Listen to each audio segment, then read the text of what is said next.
And we're back with another episode of the Lakers Fast Break podcast. It's Gerald Glassford coming right back at you here from Lakers Fast Break. What's so funny now? The first comment is Ham is an idiot.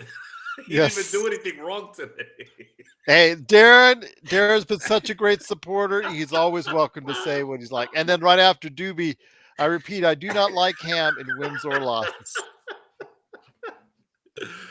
It's Gerald Glassford coming right back I at you do here not from like 5 out and ham. I do not like them. Sam, I am. I don't like green eggs and ham. I don't Magic like Man. 5 out. I don't like 5 out and ham. I do Magic not Man, like I it. am. I Sean, don't like three am. guards and ham. It's pretty good, Joe. It's Gerald Glassford coming right back at you here from Lakers Fast Break.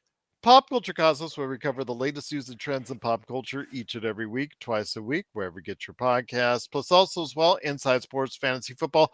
For your last minute tips for NFL Week 13, go ahead and check out what Magic Man, Chris Ardieri, and Joe Soro talked about on Inside Sports Fantasy Football. Joe Soro also shares his thoughts and feelings, which has been very, I was Feelings. going to say, controversial as of late. As Ox1947 at LakersBall.com. Go ahead and hear what he has to say there. And of course, support his company. Don't be, even if you're mad at him, please support his great work all week long at Simblades. Simblades with a Y.com. Oh, he's typing now. Watch out. Watch out. In the best Lakers chat room that's out there, the Lakers Fast Break. But also as well, Magic Man is here. He has been trying out some Magic Mind. MagicMind.com. Oh my gosh. Read it, Sean.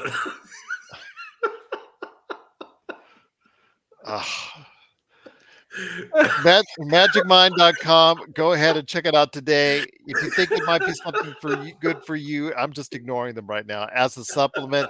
Go ahead and check them out today. Get a 15 or 30 bottle set and use the code Lakers20 for 20% off the awesome Magic Mind supplement at magicmind.com. Was also for as well our good friends Laker Tom and Jamie Sweet, the guys who said they wanted to be here earlier tonight, decided that they'll just be here tomorrow You night bums. or You're a bunch tomorrow of morning. I'm bums. sorry.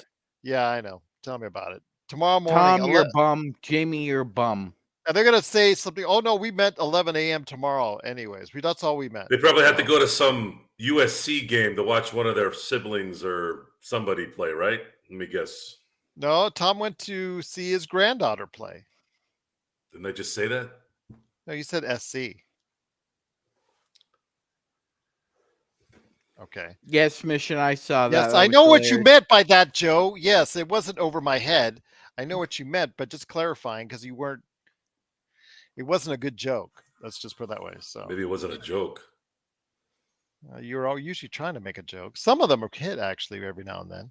So it is, of course, Laker Tom and Jamie Sweet. Go ahead and check them out at Lakerholics.com, and they'll be here tomorrow for Lakerholics Spotlight, 11 a.m. tomorrow. Yeah, because they just set their own times. They don't care about us. But also as well, of course, go ahead and check out Lakers in 5. Also as well, Empire Jeff, Daniel Berry Sports Highlights, the John McCallion channel. And speaking of supporting, please support us because we need all the support we get, one way or the other. If you don't like us, you love us, you hate our opinions, you don't like our opinions, you love our opinions, just support us and watch. We just thank you for watching. And please go ahead and like and subscribe on YouTube and like and follow on Facebook. That way you get the latest notifications on when we go live on the air with the latest Lakers Fast Break podcast. And don't forget our playback.tv/Lakers Fast Break. And big shout out to Laker Nick for stopping by. I know he had to jet out a little early, but Joe Soro was there. Sean Grice was there. And we were still talking about all the stuff that was talked about on the last night's episode with LeBron and Bronny James. So if you want to hear what everybody's been talking about and what I've gotten probably more emails, comments on Facebook and comments on YouTube on in quite some time, go ahead and check out what was said on last night's show and also on the pregame on this channel as well. But the Lakers come into tonight reeling from a so-so road trip with a couple really hard losses that they had. Oklahoma City, they got spanked. They come back home. Home cooking, it has been good for the Lakers, 7-2 so far on the season. And with the NBA's worst road team driving on in, would it be good for the Lakers? Well, it didn't start off that way with another slow first quarter, but in the second quarter, a 24 to 2 run, a 25 to 2 run led by Austin Reaves, showing off his trickery with those moments that you say, it's him, it's him.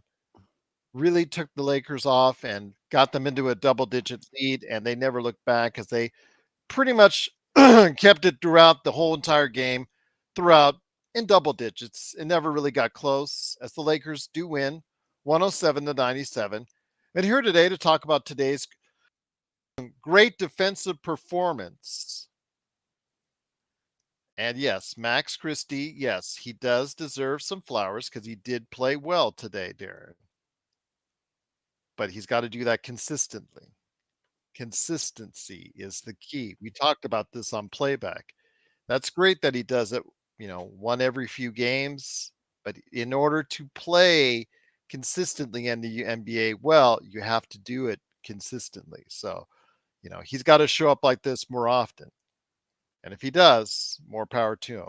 And I'll probably still get 15 emails every week from Rodell, regardless. But still, great to have you here. Thank you so much for the super chat. Truly appreciate it. But here today to talk about the game. Good man indeed. He's the madman from Toronto. He did get out of Toronto traffic to talk about the Lakers' great defensive performance. So many steals, block shots by AD, 5 block shots in total from AD. The steals, their hands were seemingly everywhere. At only 11 steals, Magic Man. 5 for D'Angelo Russell. He was more active on the defensive end than I've seen him ever with the Los Angeles Lakers.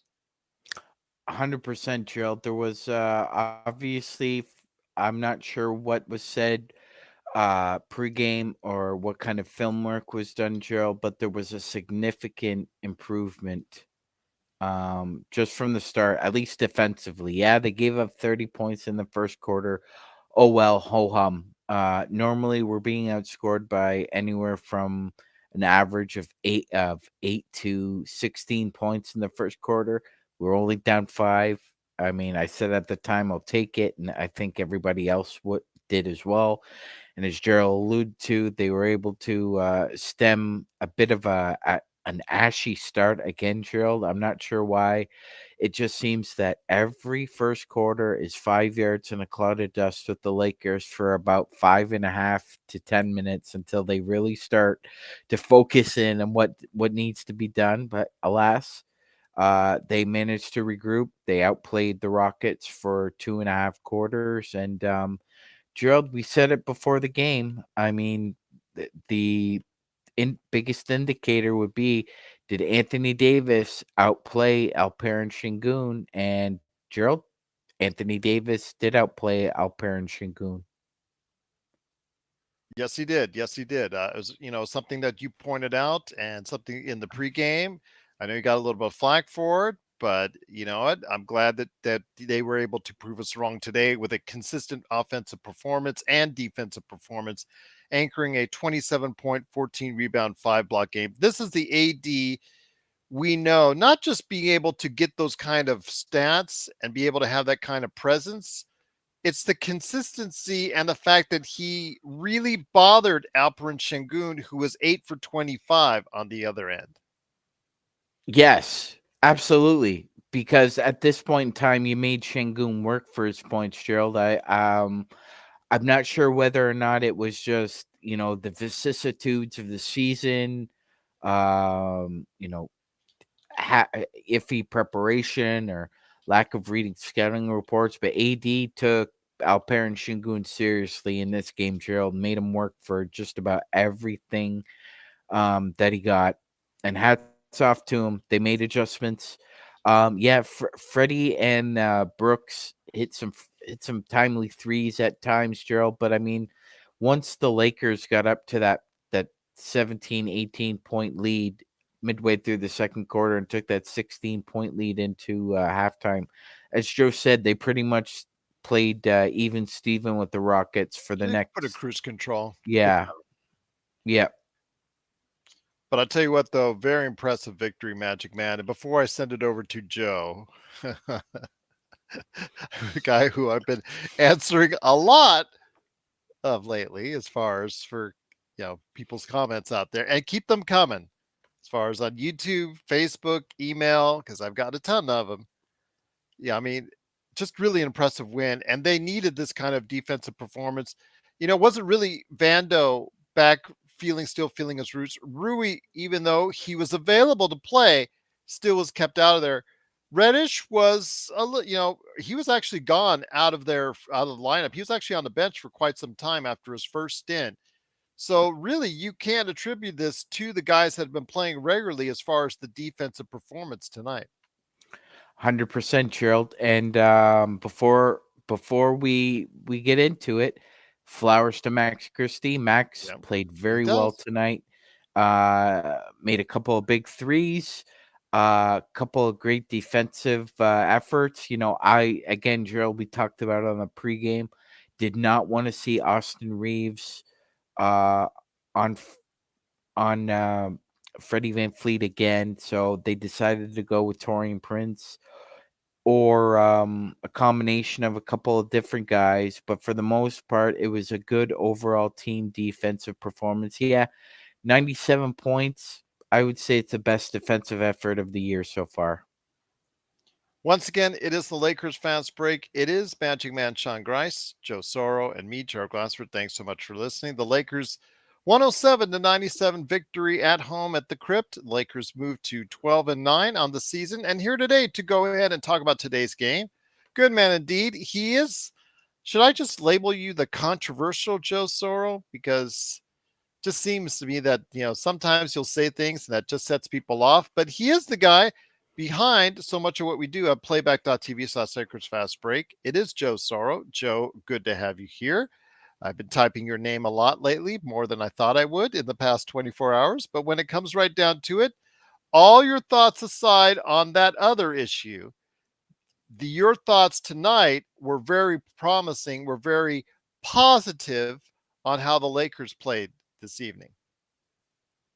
You're on mute. I got you. Yeah, positive. You sounded very positive tonight on It's got nothing to playback. do with positive. It's what we're watching. Mm-hmm. And we saw really good defense for 4 quarters tonight. I saw D'Angelo Russell disrupting passing lanes. I saw Anthony Davis getting great position on offensive rebounds, defensive rebounds, getting great position on block shots.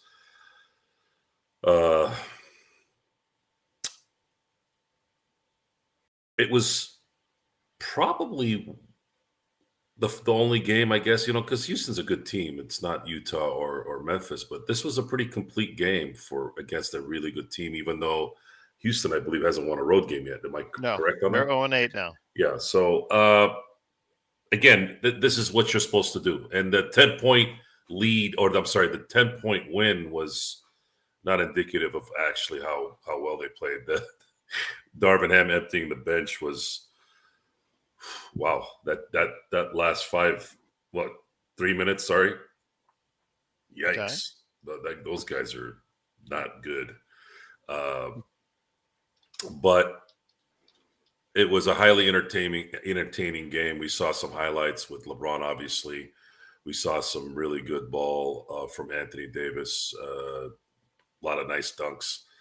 We saw some nice open threes that went in. I'd say the player of the game, I mean, you could give it to AD. He had the flash and the numbers, but I think D'Angelo Russell set the tone tonight. And Cam Reddish had some phenomenal Ron Artest type steals tonight. And 3 really, really awkward layups that were really, really nice that they went in. Snot. Yeah, Snot. It was. Yeah, that's what we saw tonight. Yeah, it was nice. I really enjoyed it. Vanderbilt didn't look like he had enough stamina tonight. He got hosed on one of those calls, though. That should have gone a different way. But Was very happy tonight. I thought they played very, very well. They sustained the big lead pretty much the entire second half until the last few minutes when garbage time started. And that's all we're asking for, guys. LeBron played 35 minutes, I believe. I would have preferred if he had played 5 less minutes, but it wasn't taxing minutes from what I saw. As a matter of fact, I was actually surprised when I saw the box score say that he had played 35 minutes. I could have sworn he played 29, 30 minutes tonight. I don't even remember him in the third quarter till the end.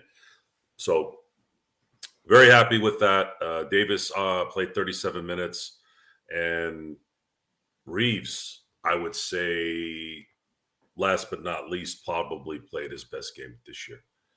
He got back that little dribble drive that he does in the paint and floater that gets an and one every time. He's starting to get that back a little, and he got a lot of it back tonight.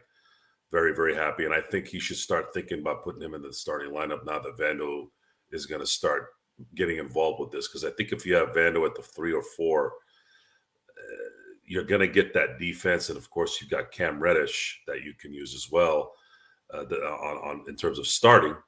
I'd like to see Cam Reddish, Austin, and D'Lo again. I want to see that lineup. And then if certain things won't work, throw in Vando once he gets in the good game shape. And then, of course, we have Rui once his face heals, whatever that is.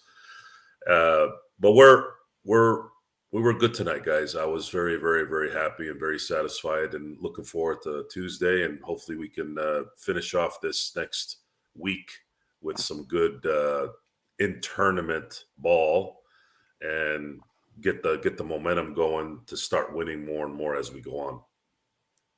Once again, the Lakers win 107-97. Thanks for joining us so much. Appreciate you watching here. Magic Man, everybody's talking about the layup. Intel Wild in our super chat said, what about that Braun 360 layup? Absolutely. Almost seemed like a helicopter style layup that he made. Just truly incredible.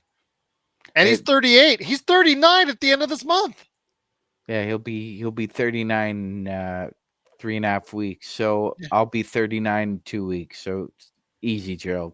Still enjoying my 38th year for the last 2 weeks. I'll still be 54 when you reach. Incredible. That was I've seen a lot from LeBron. Tomahawk dunks. Some nice transition threes. Some really powerful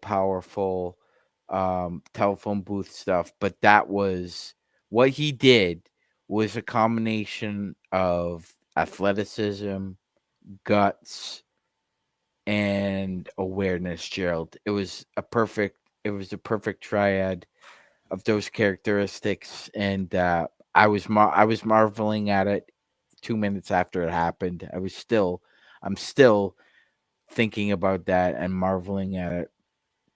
Incredible. I agree with Intel. That was the best move that we've seen by anybody in the NBA this year.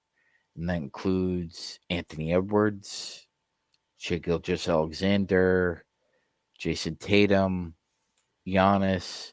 That was the best move all year. And he's going to turn 39 later this month. That's correct. Joe, I'm going to ask you this. Rui Hachimura was listed as available tonight, and we talked about this on the pregame before you went on. And then after you came on, you're talking about Ham said he is going to be very particular about integrating him back into the lineup, basically. Going to be very careful, so to speak, even though he's gotten a mask and all that fitted for him and all that. Your thoughts on that? Because again, heading into a very important game on Tuesday, NBA Cup or otherwise, it's still you're fighting for the first place in the Pacific Division against this team. It would have been nice for him to get some run in a game that was relatively decided by the second quarter. It doesn't seem like he was wanting to play him today, and being that we kind of took the game over in the second quarter, he probably made that assessment at halftime. Look, I'm not going to play you. I'm going to hold you back for another few days. Make sure you're healed up, because 3 of our guys got hit in the face today. Reaves got hit in the face, AD got hit in the face, and LeBron got hit in the face. Reaves got hit twice in the face. Yeah. So I don't know what it is about the Lakers, but they seem to stick their face out a lot and they get smacked around or not. So the last thing we need is Rui to re-injure his face on a basic play, which seems to happen a lot. I don't care, guys. If Rui plays 1 game, 10 games, 3 games, as long as we win, I don't really care who gets what at this point. The Lakers seem to have enough wings to manage while he's gone. But I would like to see if he can, at some point here, establish himself as a legitimate 6'7" guy coming off the bench that can give us 12 to 13 points a game. I think that ultimately is what I'm going to be looking for. And I would like these guys to stop getting injured and stop healing so goddamn slow. I mean, come on, let's go here. Let's go. How long should this last? 3 weeks? It's been freaking 3 weeks. What either just put yourself on the shelf or make up your goddamn mind. Like, hurry up. Darvin Ham's quote tonight, that is the hope. That is the plan. He'll be available on Tuesday.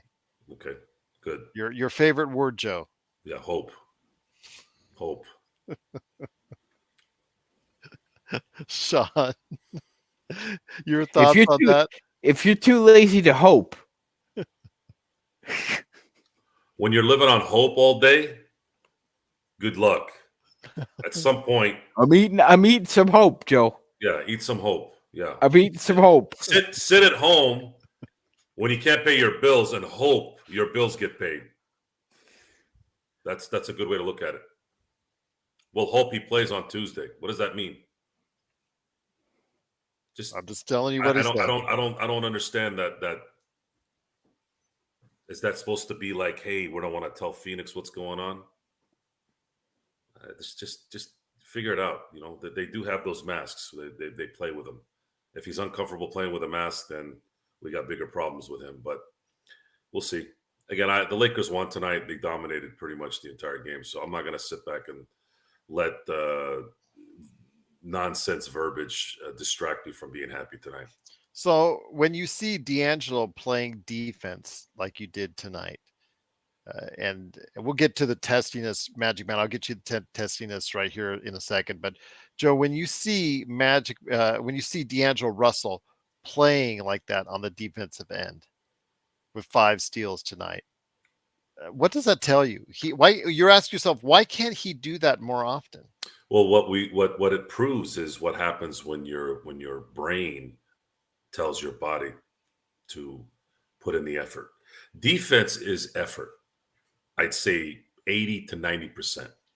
Yes, D'Angelo's lateral movement isn't good. We've talked about that. Same thing with Austin Reaves.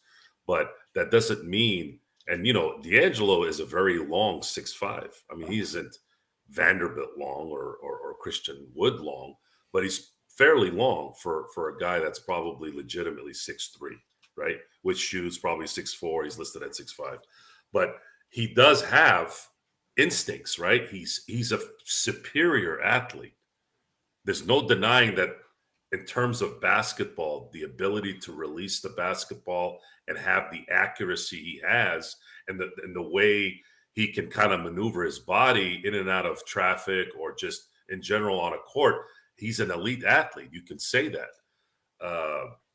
So why not use as much as you can? If you're anticipating, which is what he did tonight, his anticipation can make up for a lot of that lateral athleticism that he doesn't have, or maybe speed. And he did that tonight to the point where it disrupted. It's almost like Houston came into this game and didn't in any way expect someone like D'Angelo Russell to be a disruptor. And as soon as he started doing that, they didn't know how to adjust. It was all downhill from there. That happens. And it happened tonight. And it didn't stop until he left, until he was out of the game. He played all the way through with that kind of intensity. And then, of course, Austin Reaves looked like Austin Reaves from last year, where he was controlling the basketball very, very well and getting into the lane and creating those and ones that we saw a lot of during last year, where everyone said, "Oh, this guy's going to be an all-star." Well, if you're going to have D'Angelo playing defense like that and Austin controlling the ball the way he did, you're in trouble. And of course, AD was the top. AD was the topper, where he was slithering in and around the basket on both ends, and he had a pulse on everything there. LeBron didn't really need to do much tonight. I know he played 35 minutes, but a lot of those minutes were low intensive work. So I was thoroughly happy and impressed on how they played tonight. One of their best games, if not the best, for the season so far. And 12-9 is not the record I'd prefer. I would have preferred 15-6, but let's see if they can get on a little winning streak here and win maybe like 3-4 in a row, and then we can start talking about them getting out of their little funk. Once again, the Lakers do win 107-97. Magic Man, I'll ask you this. Again, truly appreciate and want to thank you first off, not only for heading our playback.tv/Lakers Fast Break live coverage with Joe Soro, myself, and then obviously Laker Nick as well. Big shout out to him as always. But magicmind.com, you've been taking it all throughout the week. Truly appreciated that you stepped up and said, you know what, I'll give it a shot. You enjoyed your time with it. And they were so gracious in allowing us the opportunity and sent you some free to just give it a shot. And you were able to go ahead and use it. Now you're able to go ahead and share with others about Magic Mind. Before we get into the testiness of tonight's game, overall, how was your experience with Magic Mind? Great, Gerald. Last bottle was yesterday. So need some more. It's been fantastic. No brain fog at all. I usually have at least 1 to 3 brain farts a day. That's usually my minimum. Haven't had any since I've started taking it.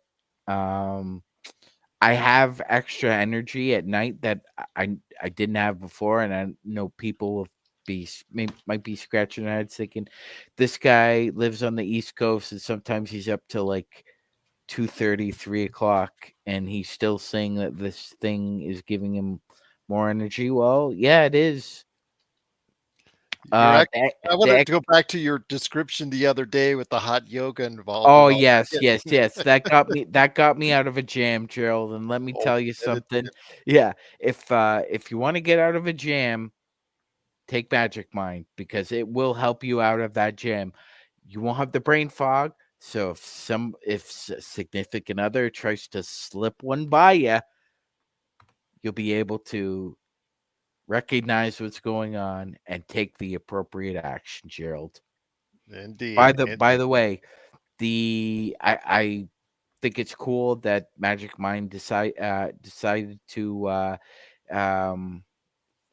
ask us to do this. I think it's cool, man.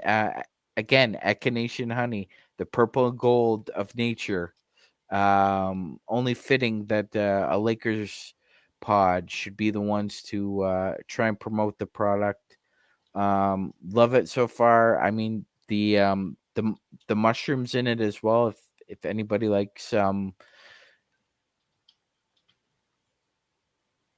not sure. Like it's a spongy vegetable, Gerald. Not everybody is like a mushroom fan, but it's got. Well, if they want to check out what's in it, yeah, just stop by mushroom extract in it as well. Yeah. I personally, I mushrooms are very healthy for you. I love them as well. It's just it's a great combination of different ingredients combined with the science behind it as well. So I love it. magicmind.com, 15 or 30 bottle order. Just go ahead and use the code Lakers20 to get 20% off. But back to the game, my friend. Got a little testy right there between Cam Reddish and was that Eason? Tari Eason? Yeah, it was Eason, yeah. Okay. And it led to a discussion therein between LeBron and Coach Ime Udoka, which he got his second tee. He got a tee earlier in the game. So led to him being, escorted out of the building as far as it's concerned. So Intel Wild with a super chat. Thank you so much. Appreciate. He said he wanted to know what LeBron and Ime Udoka were talking about. Hopefully, we can get some word on that in the game. If there is on Twitter or that's posted out there, I'll go ahead and get it for you. Intel. He also wanted to say, stepping out of the shower room, AD just fell down. 8 times we counted. Doobie counted 8 times tonight. So tell me a little bit about AD's falling and the testiness tonight. Those were some of just the side stories tonight for the Yeah, Lakers and Rockets. honestly, Gerald. So me and Gerald are both big South Park fans. Every time AD falls down, he reminds me of that Jack Officer. So that's kind of what I want to call him now. Every time, Okay. every time he Okay. falls down, the Jack Officer. Stop falling, please. It's and Bill McDonald. Oh well, I guess the floor spot must be slippery there. Well, why the hell weren't the Rockets falling over the slipping? It's a wet spot for the Rockets as it is for the Lakers. What, do they got astronaut shoes, Gerald? I don't think so. They were wearing the same sneakers. Well, there was no So, misinterpretation of Ime Udoka being ejected because he was right there. The ref literally was and right in between those two. yeah, he falls more than a Brazilian striker in FIFA. LeBron and what he okay, I see the NBA retweet. He's in the blocker. Oh, okay. LeBron's not going to tell you. He just said he didn't say exactly what. Yeah, He's very probably didn't. evasive on his answers. Something about Thanksgiving wishes, so that wasn't the case. So, Yeah, yeah. yeah. Probably smelled Udoka's cheap Tom Ford cologne and said something about it. Yeah, I mean, well, the way Ime was looking at him and just like with some sort of disdain, and then his last comments were as he was just like drifting off away from it, just sounded very disrespectful to LeBron. So, yeah, obviously, whatever was said, the ref gave them both T's, but yeah, just got what it deserved. There you go, and right there in Gerald, front of the ref. honestly, Gerald, there is no love lost between those two. He's played against them in a couple finals, and obviously he's now on the opposite end as a player coach. There's no love lost between those two. Um, I don't ever recall them actually having a dust up when they played. Gerald, Udoka was, a utility player, so there wouldn't be a huge interaction. But obviously, him talking on the bench with those Spurs teams when LeBron was in Miami, it's no love lost between those two. Once again, the Lakers do win 107-97. Going into Tuesday's game, Joe, very important, as I said, as far as it's concerned. Obviously, early season matchup, still for first place to Pacific Division. Obviously, the beloved NBA Cup and in-season tournament and all that stuff gets into the Las Vegas semifinals for the winner and all that. But to me, I think they're going to ramp up the effort on Tuesday, both teams, and I think it's going to be a good one on Tuesday night. Go ahead, Joe. Gotcha. So Booker's will likely be playing Tuesday. This will be the first time the Lakers face Phoenix with Booker in the lineup. They're going to earn this one if they want to win it. And while I don't believe he's an MVP candidate, he's still very important to this team and an integral part of them having any success. I'd like the Lakers to do what they did tonight on Tuesday. I would like them to win this tournament because why not? You're there, win 2 more games, get the damn trophy, and use that as some kind of springboard to, focusing on the next most important trophy in June. And that's how I'm looking at this next week. If they lose and they're competitive, still it's somewhat a good setup because we've not seen the Lakers play a good team, a likely playoff team in a competitive setting. Usually they're getting burnt by those guys, and I'd like to have that stop now. I've had enough of that, and you got a couple of days off here, guys. I'm hoping you guys are prepared for it. Maybe get some practice time before Tuesday. When you see a performance like that, does it give you more confidence that the Lakers can go ahead and beat Phoenix, a team that they're constantly being measured against? No, not yet. The Lakers haven't proved anything in the first 21 games where they're going to play consistent for, let's say, a week or two. We've constantly had an ebb and flow or a peak and valley with them. And right now they won, and the odds say after the first 21 games, they're going to get blown out in this game. So until I stop seeing that, then I'll start saying, okay, let's start talking about what likely will happen in this next game. At least that's where I'm at on that. Well, and Gerald, let's be frank here as well. This is now phase 2 of the Lakers season. You've reincorporated most of your injured players now back into the fold. Not exactly up to speed yet, but that's in the process of happening. So phase 1, the Lakers went 11-9. Phase 2, we're starting out 1-0. Pretty good. Yeah, Tuesday's going to be a big test. Book made his return. I hadn't watched that game yet. I was about to watch it. But he looked good. So, and Gerald, I realized that there were some people that were still on the fence about whether or not, like, who would the de facto point guard for the Suns be. And I know a lot of people thought it might be Bradley Beal, them trying to fit him in that. It's Devin Booker, Gerald. Yep. He's their second best scorer at this point, and he's their best facilitator. And hats off to Frank Vogel for figuring out that that's the best way to utilize Booker as a primary facilitator and a secondary scorer. That's not what happened last year. In the playoffs, Monty Williams basically tried to force Booker's shot selection down Denver's throat along with KD, and it didn't work, Gerald. It didn't work. We saw the adjustments that the Denver Nuggets made, and I think if Booker had played this way, that series might have gone the distance. I'm not saying Phoenix would have won. I wouldn't have favored them. All I'm saying is I think it would have been a different 3-game series. That being said, like Joe said, big test. But you beat Phoenix twice already. And if you beat him again, Gerald, that's I believe the Lakers haven't beat the Suns 3 times in a row since the Kobe era. Mm-hmm. The Kobe era. That's a long time to wait to beat a rival 3 times in a row. So, I realize it's not a big deal, like winning 3 games in a row against the Phoenix Suns. But you know what? For momentum's sake and for the sake of this team, I think you should try coming out Tuesday with gangbusters. And even though he's not up to speed yet, Gerald, having the opportunity now to deploy either Cam Reddish and or Vando on Devin Booker creates very nice defensive versatility. Now, will Ham utilize that and exploit that? We will find out. We all have our doubts. That being said, the fact that the personnel is back to where a healthy level gives him more options, and that makes for a better Lakers team, regardless of how we think about them. Once again, it is the Lakers fast break. The Lakers do win 107-97.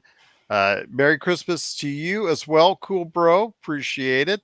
Thank you so much for all your great conversations in the Mandalorian language. So appreciate it. He's been doing that all chat long, and it's always different to have here. It's part of Lakers Fast Break. Henry, you wanted to ask about Gabe Vincent. I posted there the comments in the chat room, the best Lakers chat room that's out there, the Lakers Fast Break, about Gabe Vincent, Joe. And Gabe Vincent, I guess, according to Jovan Buha in his conversation with Darvin Ham, he's progressing along, not as of yet, but he's progressing really, really good. Ham said Vincent is running on the anti-gravity treadmill, weightlifting, and getting shots up. So it looks like at best it would probably be the end of this month. And if you're just on a treadmill now, I still think it's going to be 2024, if at all we're going to see him at any point in time this season. Well, if we see him in January, that's way ahead of schedule what I thought it would be. Yeah. When you hear platelet replacement on a knee, that doesn't really sound good. Talk about it. So I'm fully expecting him not to be a contributor this year, but if we're surprised, then it's all the more positive that we have more depth. But I don't know. Unfortunately we got another Miami dud. So just let this be a lesson to the Lakers. Stop signing the players that Pat Riley doesn't value. If this is Pat Riley is a Laker, you should know this by now. Well, the thing is, though, when it comes right down to it, it's less attractive than what we saw before, guys, because he has a 3-year contract as opposed to previously where there was not that extensive contract. So everybody out there say trade Gabe for Caruso, Magic Man, or like we saw tonight, or trade Gabe for this, or put Gabe. Teams will not want to trade guy for bad knee if he's not on a contract that's going to be expiring, Magic Man. Not really, Gerald. I mean, what are you gonna do if you're a team? Just put him on injured reserve and then try and get that injury exception. That's half of his salary. That's again. I agree with the Podfather. No team is going to exercise that option. No team. Yeah. You're going to Gerald. If you're going to trade Gabe Vincent, you're going to have to offer a sweetener or two. Yeah. Or two, depending on what team you're dealing with. So I mean, we'll have to just wait and see. I realize with some of the troops coming back and being full bore. I realize the trade ruminations and scuttlebutt are out there, but for the most part, I think we should just focus on the group we have right now, because that's what we're going with for the next 20-25 games. I don't think that the Lakers or Pelinka are in panic or need to make a move now mode. I think it's more waiting on to see how this group together evolves. Now, that may or may not include Gabe Vincent in the future, Gerald, because you definitely need to address the point guard position at some point. Agreed. Absolutely agreed. I mean, these are areas of needs for the team. Joe, as we said, Gabe Vincent's going to be out a while. So that's the only thing I see as far as right now, as far as being a huge hole. There are many flaws right now that the Lakers have still that get shown out from time to time, but not having a smaller guard to compete with some of these smaller guards is very difficult for the Lakers. Christie has been able to defend at times on some of these smaller guards, but Maxey destroyed him the other day. SGA abused him the other day, but yet again, depending on the matchup, can be good for the Lakers, but still, they really do need someone of that size that can be able to play more effectively against those guys. And that's going to be a problem with anyone. Shea Gilgeous is a elite guard, and then Maxey's an elite guard. And if you don't, even if you have a standout there that can at least stay in front of them, they're still not going to be able to stop those guys. So it's got to be a team effort at that point. It's got to be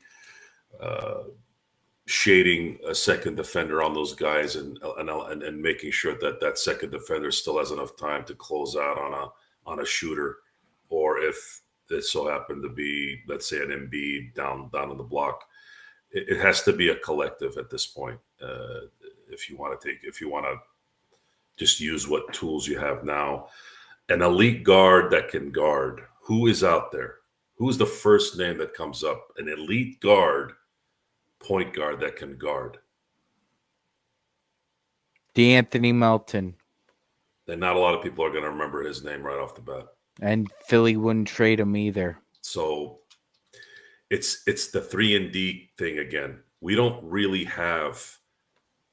There isn't anyone out there that is. You can say, man, if we just got this guy, he can guard the point guard, or more importantly, get All the the offense set Carusos up. have come up in the Well, chat again. Caruso's more of a two guy, right? Who can guard, let's say, an elite scoring guard, but a point guard that the Lakers would need to be somebody that can actually initiate the offense and as well, stay in front of his man on defense, which those guys are just not around. They don't Do you really. remember the days as Caruso as the point guard? Do you remember those days? Yeah, they weren't. So Yeah, I don't know. Gerald. I know a lot of people are still pining for Dennis Schroeder, but I do remember a time with Dennis Schroeder and Alex Caruso were in the backcourt together, and the offense was G League-ish. They couldn't even average 100 points. the memory goes very quickly, Magic Man. So I just think that again, Caruso would be a great addition to the team, but he is going to be in the middle of a bidding war, Joe and Sean. It's just that simple. I don't think the Lakers have enough assets unless they're willing to throw out an unprotected 2029. Would that be it, or 31? Yeah, no, it'd be both. Okay. It'd be both. Well, they're all asking for 2 first round. They're asking for 2, yeah. I think they're setting it up high, knowing full well they're not going to be getting that. Yeah. But there will be a team that will get at least one. They will get one, but it's got to be a package. If the Bulls are going to, they don't need to trade Caruso. He's not making that much money. What they do need to do is they need to trade LaVine. LaVine is the one that they really need to trade. And you don't need to trade DeRozan. You don't need to trade Caruso. Those guys, DeRozan's contract's running out. Unless you want to get something for it, sure, that's probably gonna happen. But I don't know who's gonna drop a couple of. It'd have to be maybe let's say a package. Let's say a package of DeRozan and Caruso for maybe 2 first-round picks and 2 second-round picks. I absolutely could see that happening. And there is a team out there that could really use both. And that is a team like Philly that needs to win a championship now. They want to keep their guy and beat happy.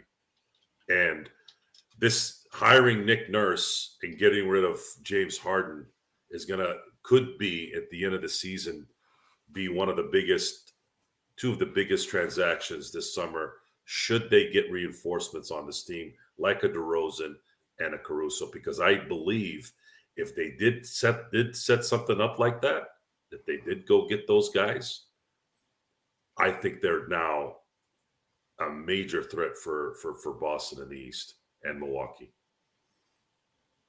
and possibly winning it all with those guys. I'm watching Philly to me, I don't know how the Lakers are going to get what they want before the deadline. I don't know. It would have to be some kind of sweetheart deal that unprotected, Joe. There would have to be some kind of sweetheart deal where Pelinka will hook up Reinsdorf and company with something down the road. There's no way logically they have anything worth anything that they would give Chicago. Unprotected first. It'd be unprotected first. You're not listening to me. It does. I'm just telling you that's what has to start. I didn't say it would be the ultimate. That's not realistic. Mm-hmm. It's not going to happen. They're not going to give up an unprotected first round for Caruso. It's not going to happen. I wouldn't either. I'm not just telling you what Chicago they want. Start. I want 5 first round picks. It doesn't matter what they want. It's what they're likely going to get. Yeah. Now, getting DeRozan and getting Caruso in a package is very likely, because I don't see how it works for one or the other unless they still get what they want with 2 separate trades. But I think it's going to be a package deal for DeRozan and Caruso. For sure. I'm not sold on the idea that the Bulls won't get 2 first round picks. For Caruso? Later first round picks. No way. There's no way they're getting back in first round picks. Memphis had to give up 1, and Boston another 1.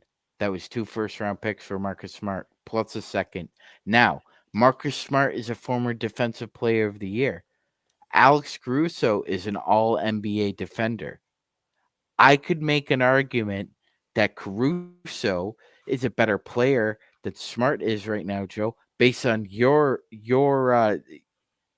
keen observation that Caruso is almost shooting 50% from three. Marcus Smart can't hit the broadside of a barn. 29.5, I mentioned yesterday. I think the Bulls are in the wheelhouse of asking for 2 first-rounders. And that's a whole lot of pressure. Intel Wild and Dante and Rob we trust and Rob we trust. Rob does not have Rob's track record is up and down, up and down. I know Joe is, okay. Intel Wild put it this way: he just checked Hoops Hype, and they're number 10 in the league in spending. I mean, we could go ahead and elaborate on that. So the Lakers will spend, Joe.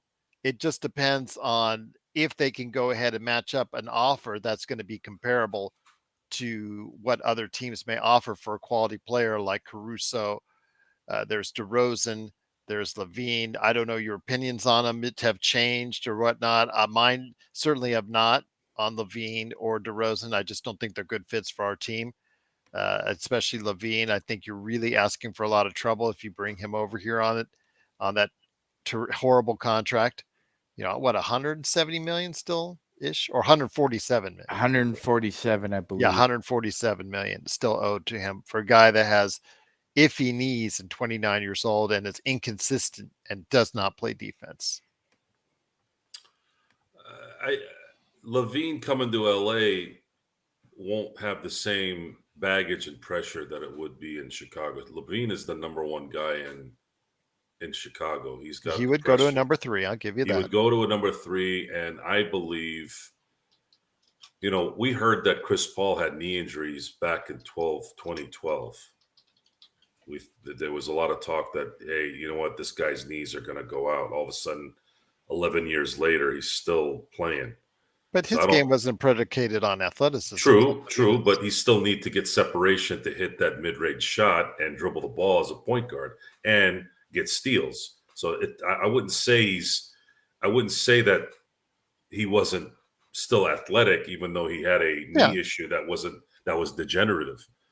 I think Levine would be an absolute perfect 3 on this team. The problem is he makes too much money. Lakers are not going to get themselves in the cap hell of all hells for Levine. That's not very realistic either. You're talking about a guy who this guy's going to be playing for a while on a very, very, very, very large contract. And I just don't think the Lakers are going to spend. I don't think they're going to look at it from, a financial standpoint, paying extra money for Zach LaVine. I just don't see them doing that. Magic Man, now, your thoughts? Here's what I think could happen, and how you can avoid the 2 firsts. Maybe even do a three-team deal and not have to give up any capital. Would the Lakers take on Lonzo's last year for Caruso if they're able to do like a 3-team deal? Would they do that? Good point. That's the question. That's the one I've been thinking about since the beginning of the year. We know Lonzo has said he will play again. For the Lakers or for the Bulls, it's irrelevant at this point. He's more of just a salary dump.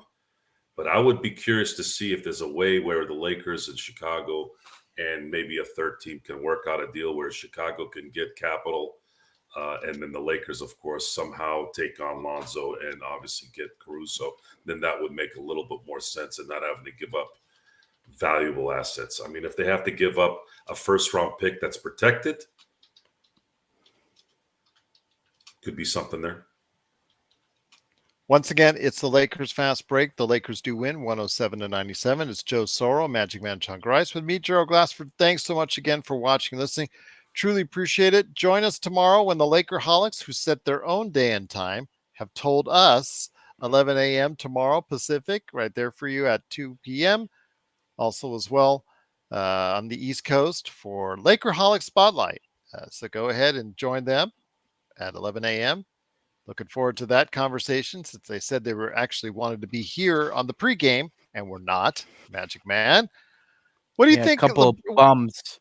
Yeah, well, what do you think Laker Tom is going to talk about tomorrow? The oh so positive one in regards to the Lakers. How do you think he's going to put the spin on this one this time around?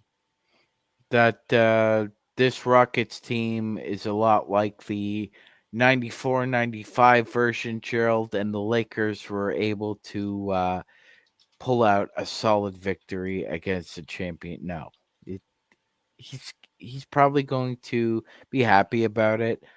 I will say this: Tom loves the fact that Jackson Hayes was an adept 3-point shooter, Gerald, for the volume of shots he took.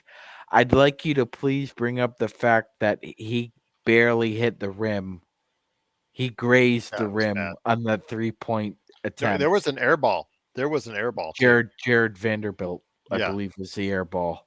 Yeah. That one was Oh, okay. You're right. really Right. bad. Yeah, Yeah. that one was bad too. That was more of a punt, like a shanked punt, than an actual 3-point shot. But yeah, I think overall, Gerald, I think it'll be the kind of the same equation with Tom. It'll be giving a lot of credit to Darvin Ham, even though tonight was more about AD asserting himself against Shengun and our timely defense. As Joe brought up, the length, the length was impressive tonight, and they had just about everybody in the fold. Excuse me, excluding Gabe Vincent. But regardless of that fact, the defense showed up and showed out, and I'm proud of them for that. Hopefully, they can carry it over to Tuesday because Gerald, it's not just Book. It's they have a couple guys now who have really established themselves. I mean, Frank Vogel loves Yuta Watanabe. Who doesn't though? At times, Nick Nurse was infatuated with Yuta as well.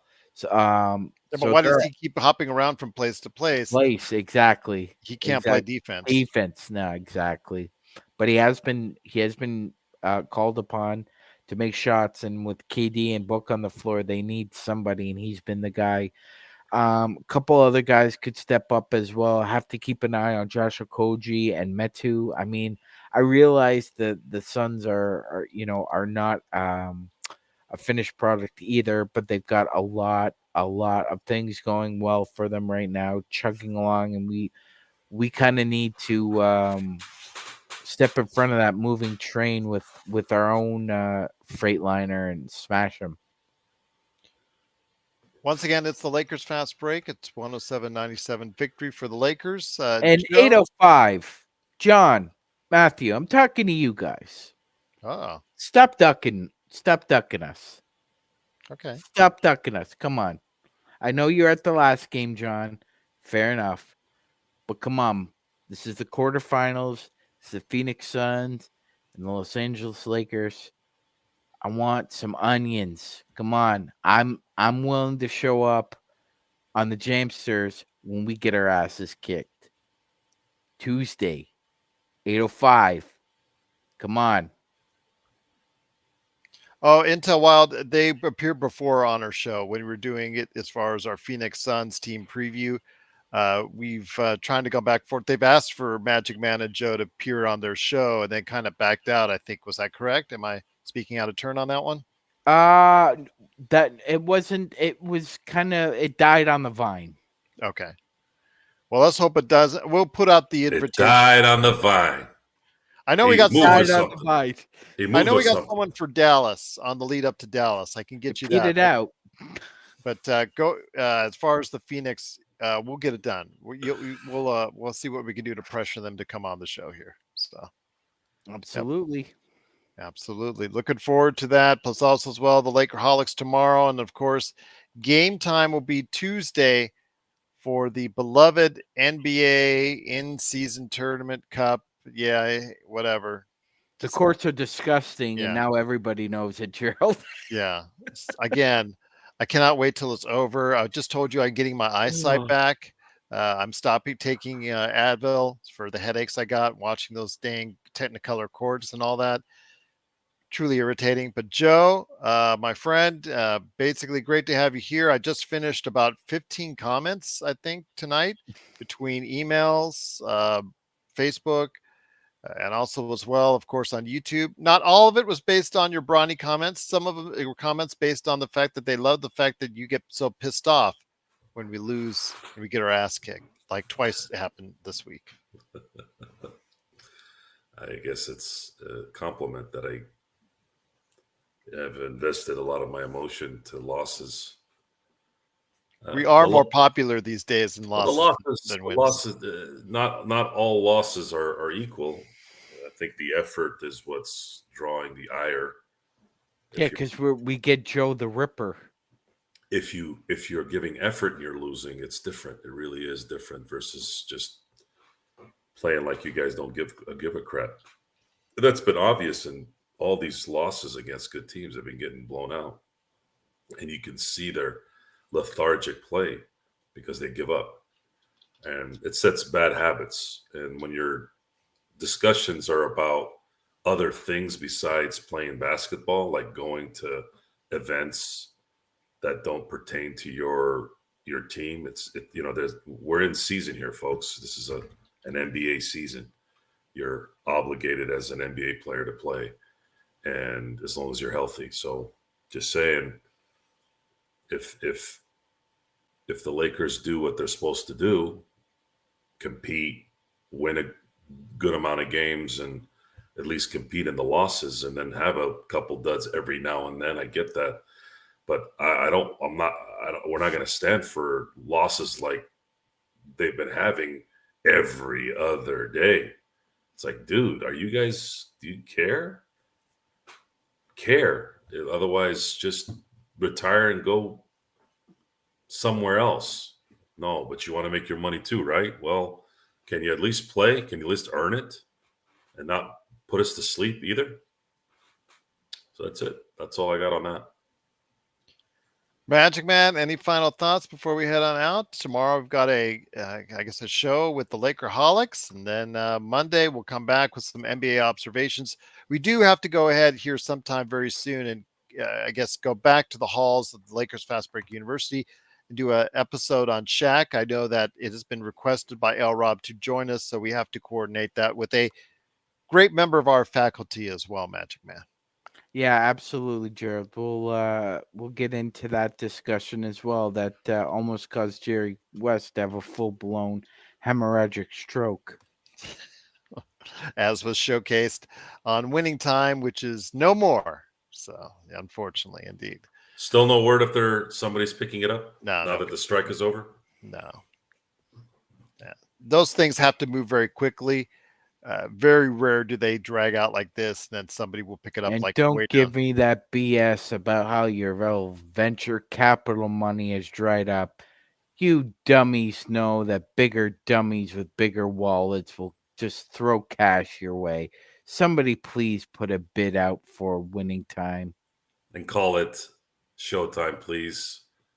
And don't use the lame excuse HBO used that they didn't want to promote their competitor. Stupid. Agreed. Absolutely agreed. Once again, it is the Lakers Fast Break. And also, please, can you name your streaming service HBO? It's like Nicky. Again? It's like Nicky Barnes, like calling blue magic red magic. Nicky Barnes. Once again, it's the Lakers Fast Break. We truly appreciate you joining us. We'll be back tomorrow again for the Lakerholics, whether we like it or not. What I've been told, 11 a.m. Pacific, 2 p.m. Eastern. Then also as well, Monday, we'll provide some NBA observations. And then on Tuesday, full slate as always. Pre-game, playback.tv. Then the best post game in town is always right here where the best chat room is. Big shout out to Intel Wild for the super chats. A big shout out to everybody being a part of what we do right here at the Lakers Fast Break Podcast.